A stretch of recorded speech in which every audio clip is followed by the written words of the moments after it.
स्थानीय विद्यालय राजकीय उच्च माध्यमिक विद्यालय श्रवण के विद्यालय प्रांगण में गांधी जयंती एवं शास्त्री जयंती मनाने के उपलक्ष्य में हम सभी इस कार्यक्रम को आगे बढ़ा रहे हैं। तो हमारे प्यारे छात्र छात्राओं को एवं हम हमारे बीच में परम आदरणीय विद्वान गुरुजनों, छात्र छात्राओं, आप सभी को पता है 2 अक्टूबर को हमारे 2 महापुरुषों का जन्मदिन साथ में आता है। तो मैं शास्त्री जी के बारे में बात करना चाहूंगा आप लोगों को कि ऐसा व्यक्ति जो उनका 1904 में जन्म हुआ था, 2 अक्टूबर 1904 में मुगलसराय उत्तर प्रदेश में, और वो परिवार में सबसे छोटे थे।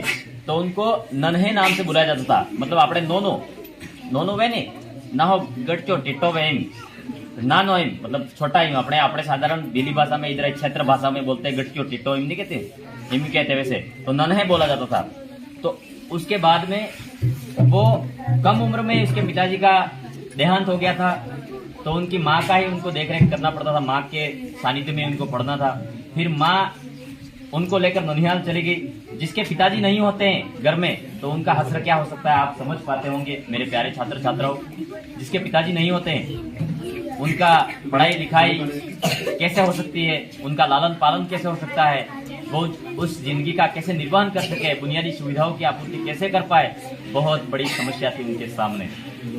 फिर उसकी माँ थी, लाल बहादुर शास्त्री जी की माँ थे, उनको उनके ननिहाल लेकर चले गए।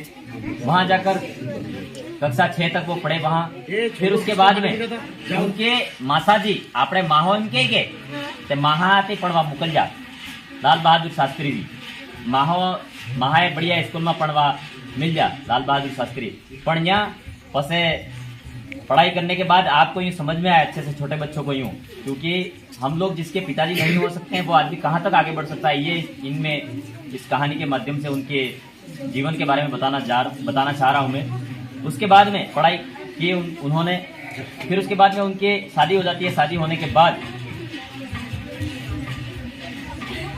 वो पढ़ाई में और क्लास में इतने मौन रहते थे कि जो अध्यापक कहते थे वो तुरंत याद कर देते थे। इतना उनके अंदर टैलेंट था। ये हमारे बड़े बच्चे और छोटे बच्चे सब समझ पाएंगे। क्लास में मौन रहते थे, बिल्कुल किसी को एक शब्द नहीं कहते थे। जो क्लास में अध्यापक जी बताते थे वो ही प्रेम अर्जन कर देते थे, मतलब समझते थे। ऐसे मेधावी छात्रों की श्रेणी में आते थे। उसके बाद में धीरे धीरे जो आजादी के पहले की बात है, ये 1930-31-32 की। फिर उसके बाद में प्रथम आम चुनाव हुए, उसमें हमारे पंडित जवाहरलाल नेहरू जी चुनाव लड़े, प्रधानमंत्री बने। उसके बाद में 8 जून 1964 को हमारे भारत के प्रधानमंत्री पंडित जवाहरलाल नेहरू जी का निधन हो जाता है। उसके बाद में वो सबसे छोटे कद के व्यक्ति हमारे भारत के, और जिसके पिताजी नहीं थे, संघर्षों में उनका जीवन चला, पढ़ने लिखने के लिए पेन कॉपी नहीं मिलती थी, ऐसा आदमी हमारे भारत का 1964 में प्रधानमंत्री बनते हैं। तो बहुत बड़ी बात है। हमारे देश में ऐसे गौरव महापुरुष हुए जिसके माता पिताजी नहीं थे और प्रधानमंत्री बन सकता है। आप सोचो, मोहम्मद मेरी महाए स्कूल में मिल जाए पसेवा प्रधानमंत्री बन्या, ये वो तमें આપણે વિચાર કરવો है। આપણે स्थिति सही है हमारे छात्र छात्राओं, बेटी बेटों को सबको कहना चाह रहा हूँ कि अपनी स्थिति बहुत बेहतर है। इसके पिताजी नहीं थे, वो आदमी प्रधानमंत्री बने। उसके बाद में हमारे 1965 का भी युद्ध हुआ, जो भारत पाकिस्तान का, उन्होंने भी उनके सानिध्य में, प्रधानमंत्री के सानिध्य में वो युद्ध हुआ। उस समय उस स्थिति कैसी होगी, वो ऐसे महान शख्स थे वो। फिर उन्होंने कहा था जय जवान जय किसान। उन्होंने जो हमारा किसान है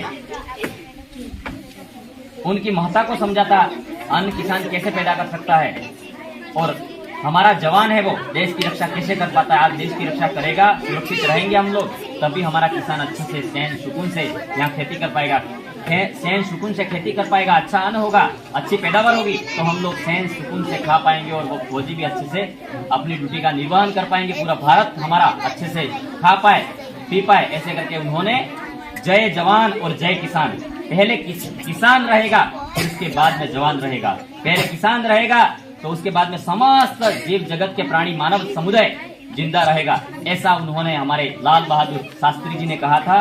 तो आप सभी को हम कहना चाह रहे हैं, हमारे विद्यालय परिवार की ओर से, स्टाफ मई की तरफ से आप सभी को हम आह्वान करना चाहते हैं कि छात्र छात्राओं, आपके घर की परिस्थिति कैसी भी हो, आपके पिताजी की स्थिति कैसी भी हो, माता पिता की स्थिति भी कैसी भी हो, लेकिन आप समय के साथ में संघर्ष से पढ़िए। आने वाला वक्त पता नहीं आपको कहाँ पहुंचा दे, लेकिन आप संघर्ष का पीछा मत छोड़ो तो अच्छा होगा। इसके बीच में मैं एक कहानी कहना चाहता हूँ। एक बार एक व्यक्ति था, तो उसके मामा के यहाँ मेहमान जाता है। तो मामा होते हैं वो 2 पौधे ले आते हैं छोटे, तो उस भाणेज को लगवा देते हैं। एक तो घर के अंदर लगा बेटा और एक घर के बाहर लगा। फिर वो भाणेज होता है वो पौधे लगाकर अपने घर को वापिस आ जाता है। फिर 2-3 साल बाद वापिस जाता है वो अपना भांजा मामा के वहां। फिर मामा से पूछता है कि मामा आपने जो पौधे लगाए उनकी क्या हालत है। फिर मामा उस भाणेज को लेकर घर के अंदर जाता है। घर के अंदर जो पौधा लगा होता है वो घर के ऊपर जो छुए नहीं छुए इतना बड़ा हो गया होता है, लेकिन जो बाहर वाला पौधा होता है वो अपने खेत की मेड़ होती है, पाल, उस पाल पे लगाया होता है। तो वो पाल पे नहीं देखता और सीधा घर के अंदर वाले पौधे को देखने की इच्छा करता है। फिर मामा ने उस पौधे को बताया तो वो भांजा होता बहुत खुश हुआ, मेरा पौधा इतना बड़ा हो गया, क्योंकि उसने बाहर वाला पौधा देखा ही नहीं था। वो घर के अंदर छाया में था, सुरक्षित था, तो वो यूं समझ रहा था कि यही पौधा बड़ा है, भाणेज के मन में था। फिर मामा उस भाणेज को लेकर जाते हैं खेत की मेड़ पर, पाल पर लेकर जाते हैं। फिर बताते हैं वो खेत की पेड़ पर जो पौधा था बहुत विशाल पेड़ बन चुका था, बहुत विशाल। फिर उस भाणेज के मन में सवाल आया कि मामा जो ये घर के अंदर पौधा है वो इतना छोटा क्यों रह गया। उसके मन में सवाल आया। पहले तो फिर वो यूं समझ गया घर के अंदर वाला ही बड़ा है। उसने सवाल किया मामा से कि मामा घर के अंदर वाला पौधा है वो छोटा क्यों है और ये बड़ा पेड़ क्यों बन गया है।